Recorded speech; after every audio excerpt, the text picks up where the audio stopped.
Hello दोस्तों, आज हम लोग बना रहे हैं अमरूद का जूस। पेरू, हमारे महाराष्ट्र में इसको पेरू बोलते हैं।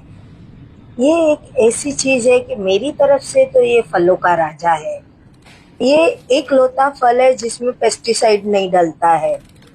और मैंने इसके बारे में जितना पढ़ा है उसमें उसके बहुत सारे बेनिफिट दिखाए गए हैं। इसलिए मेरे हिसाब से इतने सारे बेनिफिट है तो ये फलों का राजा हुआ ना। मैंने थोड़ा अलग तरीके से बनाया है।